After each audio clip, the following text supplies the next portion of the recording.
الحمد لله وكفى وسلام على عباده الذين اصطفى أما بعد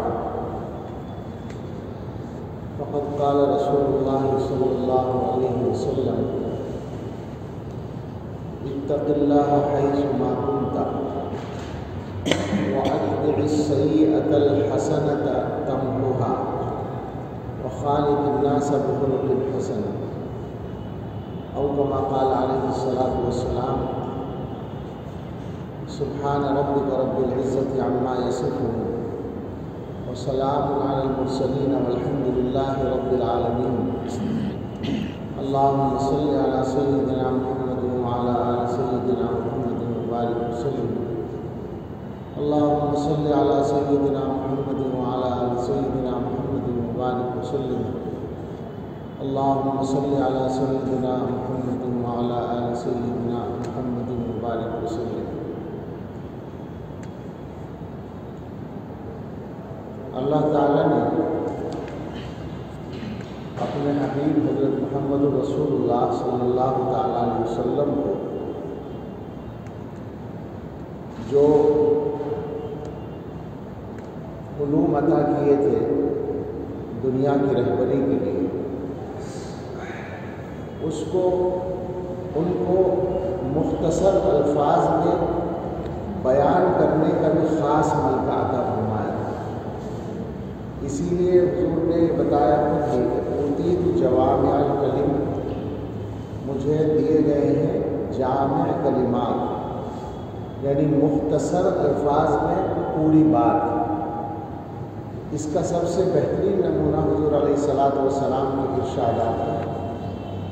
شاید اس کی مصلحت یہ بھی ہوگی کہ حضور کے پاس لوگ بہت سے دور دراز سے بھی آتے تھے اور جاتے تھے، ان کو بار بار حضور علیہ السلام سے ملنے کا موقع بھی نہیں ہوتا تھا، تو اللہ تعالیٰ نے اس کا یہ انتظام کیا کہ حضور صلی اللہ علیہ وسلم کی زبان پر ایسی باتیں جاری فرمائیں کہ اگر کوئی آدمی وہ ایک ہی بات لے کے چلا جائے تو اس کی زندگی کے لیے کافی ہو جائے۔ میں نے جو حدیث پڑھی ہے چھوٹی سی حدیث ہے اور اس میں 3 جملے ہیں بس، لیکن آپ اس کو سمجھ کر دیکھ لیں گے کہ ایک مسلمان کے لیے پوری زندگی کا فریم تیار ہے کہ ایک آدمی کو، اچھے آدمی کو زندگی کس طرح گزارنی چاہیے۔ دنیا میں کوئی آدمی اچھا انسان بن کر رہنا چاہے، اللہ کی نظر میں بھی اور اللہ کے بندوں کی نظر میں بھی، تو وہ کیسے گزارے؟ ظاہر ہے کہ یہ مسئلہ ہم سب کا بھی ہے اس زمانے میں۔ ہمیں دونوں چیزیں پریشان کرتی ہیں، یہ بھی کہ ہم اللہ تعالیٰ کے ساتھ کیا برتاؤ کر رہے ہیں، کیا کرنا چاہیے، اور یہ بھی کہ ہمیں اللہ کے بندوں کے ساتھ کیا برتاؤ کرنا چاہیے اور ہم کیا کر رہے ہیں۔ حضور علیہ السلام نے فرمایا اتق اللہ حیثما کنت، یہ پہلی بات ہے جس کا تعلق ہے اللہ کے ساتھ، وہ یہ ہے کہ تم جہاں بھی ہو اللہ سے ڈرو۔ یہ ایک زندگی کے لیے رہنما اصول بتایا، جہاں بھی ہو اللہ سے ڈرو۔ اس کے مفہوم میں زندگی کا ہر کام اور ہر جگہ آ گئی۔ اللہ سے ڈرنے کا فائدہ اور اللہ سے ڈرنے کا مقصد یہ ہوگا کہ تم صحیح کام کرو گے، اللہ کی نافرمانی سے بچو گے۔ مسلمان کے لیے اس کائنات میں صحیح زندگی گزارنے کا مفہوم یہی ہے کہ اللہ تعالیٰ جو خالق اور مالک ہے، اللہ کی کوئی نافرمانی نہ ہو، اللہ کی مرضی کے خلاف کام نہ ہو، لیکن اس میں چوک ہو جاتی ہے، غلطی ہو جاتی ہے۔ ایک آدمی کو اپنے گھر کے اندر کبھی کبھی کچھ ناگوار باتیں پیش آتی ہیں، غلط کام کرنے کا کوئی تقاضا ہوتا ہے، اگر وہ اپنے نفس کے اس تقاضے پر عمل کر لے تو یہ اللہ کی ناراضی ہوتی ہے، لیکن اگر وہ یہ بات یاد کر لے کہ مجھے اللہ سے ڈرنا ہے تو وہ اس سے رک جائے گا۔ ایک آدمی کو پیسہ کمانے کا موقع ہے اور وہ موقع ایسا ہے جو حلال نہیں ہے، حرام ہے، مل رہا ہے پیسہ، آدمی کا جی چاہتا ہے کہ یہ میں لے لوں، چنانچہ ایک بڑی تعداد ہے، بلکہ زیادہ تعداد ایسے ہی لوگوں کی ہے جو اس معاملے میں سوچنے سمجھنے کی عادت نہیں رکھتے، لیکن جس آدمی کے سامنے یہ بات ہوگی کہ مجھے ہر جگہ اللہ سے ڈرنا ہے تو وہ اس حرام پیسے کو چھوڑ دے گا۔ دنیا کا جو فائدہ اس کو غلط کام کر کے حاصل ہونے والا ہے، اللہ کے ڈر کی وجہ سے وہ اس کو چھوڑنے کے لیے آسانی سے تیار ہو جائے گا۔ جہاں بھی ہو اللہ سے ڈرو۔ کل ہی میں ایک جگہ کچھ بات کر رہا تھا تو وہاں یہ صورت پیش آئی جو تقریباً مسلمانوں کے یہاں اکثر جگہ پیش آ رہی ہے کہ مسجد میں لوگ بڑی آسانی سے، بڑی بے تکلفی سے بلند آواز سے باتیں کر لیتے ہیں، اونچی آواز میں بات کرتے ہیں۔ تو وہاں بھی ایسا ہی ہوا کہ مائک خراب ہوا تو ہر آدمی کی آواز آنے لگی۔ تو میں نے یہی مضمون بیان کرتے ہوئے لوگوں سے کہا کہ حضور فرما رہے ہیں جہاں بھی ہو اللہ سے ڈرو، اور ہمارا حال یہ ہو رہا ہے کہ ہم مسجد میں بھی اللہ سے نہیں ڈرتے۔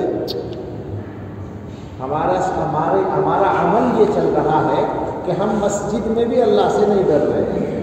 ہم مسجد میں داخل ہوتے ہیں لیکن بالکل ایسے ہی موڈ میں جیسے اپنے گھر میں داخل ہوتے ہیں، جس طرح سے بغیر کسی خوف کے بے تکلفی کے ساتھ اپنے گھر میں دل میں آنے والی ہر بات بول دیتے ہیں، بلند آواز سے بول دیتے ہیں۔ ہمارا حال عام طور پر یہ ہے کہ مسجدوں میں بھی یہی طریقہ ہے۔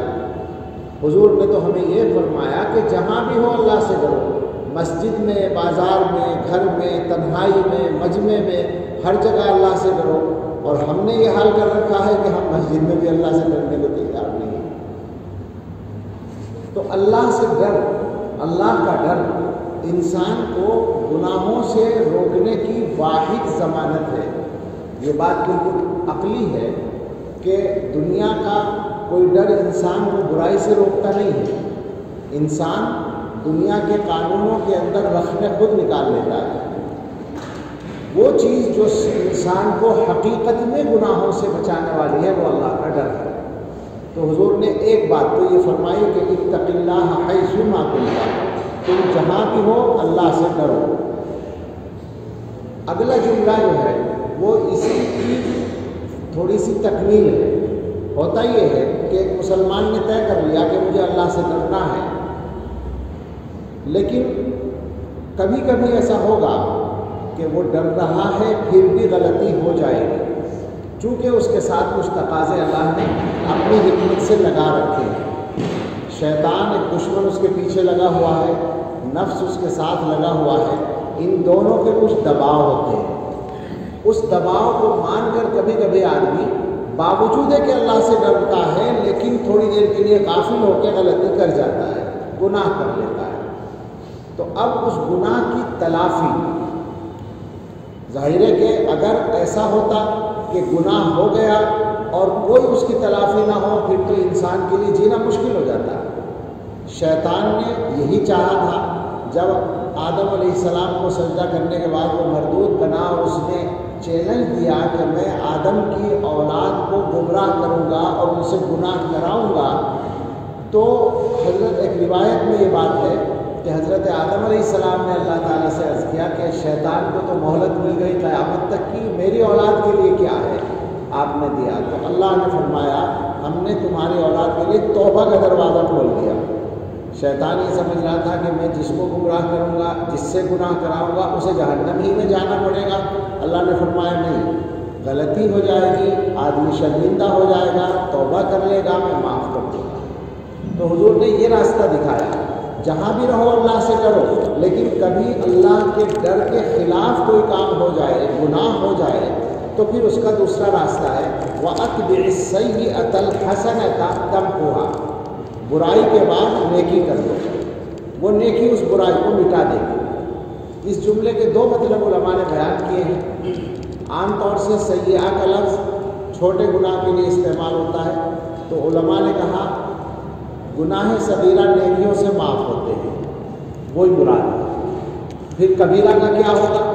حدیث کے اندر گویا یہ مانا گیا کہ مسلمان کی شان یہ ہے کہ کبیرہ گناہ تو وہ کرے ہی نہیں جب اس کے دل میں اللہ کا ڈر ہے۔ ہاں صغیرہ کبھی ہو جائے تو اس کے بعد نیکی کر لے، وہ نیکی اس صغیرہ کو مٹا دے گی۔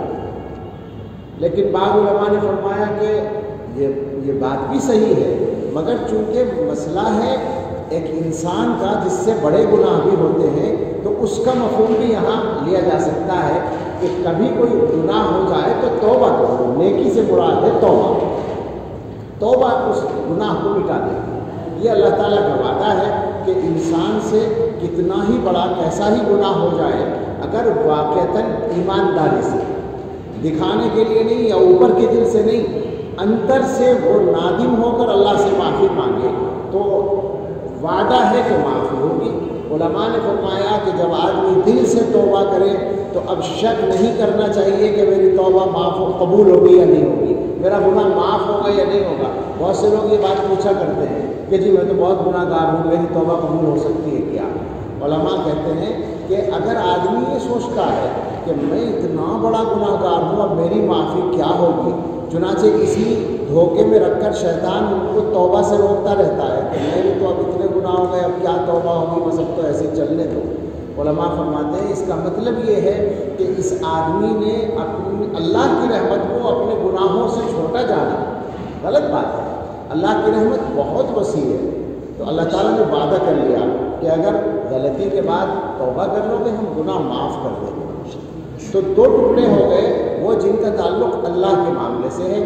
آدمی اللہ سے ڈرے جہاں بھی رہے، یعنی اللہ سے ڈر ڈر کر چلے۔ اس کا اور واضح مفہوم اس حدیث میں جو حضرت عمر فاروق رضی اللہ تعالیٰ عنہ سے منقول ہے کہ انہوں نے ایک مرتبہ حضرت ابی ابن کعب رضی اللہ عنہ سے پوچھا تقویٰ کیا ہے؟ انہوں نے کہا حل سلکت طریقا ذا شوک، کیا آپ کبھی کسی کانٹوں دار راستے پر چلے ہیں؟ ان کہا چلا ہوں۔ تو پوچھا آپ کس طرح چلے، کیا کیا؟ تو فرمایا کہ شمرت واجتہدت، میں نے کپڑوں کو سمیٹا اور کوشش کر کے نکلا۔ کانٹوں دار راستے پہ جب آدمی چلے گا تو اپنے کپڑوں کو احتیاط کے ساتھ سمیٹ کر اور دیکھ کر کے لگ نہ جائے گا۔ ابی بن کعب نے فرمایا، عرض کیا کہ حضرت اسی کا نام تقویٰ ہے۔ اب ظاہر ہے کہ اس طرح جو آدمی زندگی گزارے گا تو گارنٹی اس بات کی نہیں ہے کہ اس کا کپڑا کبھی کانٹے میں پھنسے گا نہیں، کبھی کبھی پھنس بھی سکتا ہے، اس کے لیے توبہ کا راستہ ہے۔ تقویٰ یہ ہے کہ اللہ سے ڈر کے چلتے رہو، پھر بھی غلطی ہو جائے تو اس غلطی کو سنبھالے نہ رکھو، اس غلطی پر مطمئن نہ بیٹھے رہو، بے فکرے نہ بیٹھے رہو، اللہ کے ڈر سے، اللہ سے شرمندہ ہو کے توبہ کرو تو وہ توبہ اس گناہ کو مٹا دے گی۔ اور آخری ٹکڑا اس حدیث کا ہے جس کا تعلق اللہ کے بندوں کے معاملات سے ہے، وَخَالِقِ النَّاسَ بِخُلُقٍ حَسَنٍ، اور انسانوں کے ساتھ اچھا برتاؤ کرو۔ مختصر وقت ہے، صرف اس کو سمجھ لیں کہ قرآن و حدیث میں بندوں کے ساتھ برتاؤ کے لیے جو استعمال ہوتا ہے لفظ وہ حسن خلق ہے، خلق حسن ہے، یعنی خوبصورت برتاؤ، اچھا برتاؤ۔ ہم لوگوں کا جو عمل ہے وہ کیا ہے؟ وہ ہے صرف برتاؤ، اچھا نہیں، برابری والا۔ یعنی میں بیمار ہوا، میرا رشتہ دار میری طبیعت پوچھنے کے لیے نہیں آیا، عیادت کے لیے نہیں آیا، کل وہ بیمار ہوا وہ بھی نہیں گیا، بھائی وہ بھی تو نہیں آیا تھا، میں کیوں جاؤں؟ میں نے ایک آدمی سے قرض مانگا، اس نے مجھے نہیں دیا، تھا اس کے پاس نہیں دیا، کل کو اللہ نے اس کو ضرورت ڈال دی، اب وہ آیا میرے پاس، میں نے کہا میں کیوں دوں، اس نے کل مجھے نہیں دیا تھا۔ میں اس کے گھر گیا، اس نے میرا ویسا اکرام نہیں کیا جیسا میں چاہتا تھا، اب وہ میرے یہاں آیا تو میں نے اس کو نظر انداز کر۔ یہ جو ہم لوگوں کا طریقہ چل رہا ہے، یہ میں کہا کرتا ہوں اس کو کہ یہ تبادلہ چل رہا ہے، برابری چل رہی ہے، یہی ہوتا ہے دنیا میں۔ یہ حسن خلق نہیں ہے، یہ خلق حسن نہیں ہے۔ خلق حسن یہ ہے کہ اس کے برتاؤ کو دیکھے بغیر وہ برتاؤ کرو جو اللہ کو پسند ہے، وہ برتاؤ کرو جو اچھا برتاؤ ہے۔ آپ غور کریں گے تو بالکل واضح طور پر یہ بات سامنے آئے گی کہ حضرت نبی اکرم صلی اللہ تعالیٰ علیہ وسلم کی سیرت کا جو سب سے ممتاز پہلو ہے، جس کو ایک عام آدمی بھی جانتا ہے، وہ حسن اخلاق ہے۔ اس کا مفہوم کیا ہے کہ دوسروں کے برتاؤ کو نظر انداز کر کے اپنی طرف سے اچھا برتاؤ کرنا۔ ہم سمجھ سکتے ہیں کہ اگر یہ فریب ہماری زندگی کا بن جائے، اللہ سے ڈریں اور اگر غلطی ہو جائے توبہ کریں اور بندوں کے ساتھ اچھا برتاؤ کریں، تو آپ سوچیں کہ دنیا کے حالات کیا بن جائیں گے۔ بندوں کے ساتھ کہا ہے، انسانوں کے ساتھ کہا ہے، مسلمانوں کے ساتھ نہیں، سب کے ساتھ کہا ہے۔ تو سب کے ساتھ جب وہ برتاؤ ہوگا تو آپ سمجھ سکتے ہیں کہ حالات ظاہر ہے کہ ہمارے حق میں ہو جائیں گے، خود بخود ہو جائیں گے۔ حضور علیہ الصلوۃ والسلام نے زندگی کا یہ دائرہ، یہ فریم بنا کر ہمیں دیا۔ اللہ تعالیٰ ہمیں اس کا پابند ہونے کی توفیق عطا فرمائے، آمین۔ وآخر دعوانا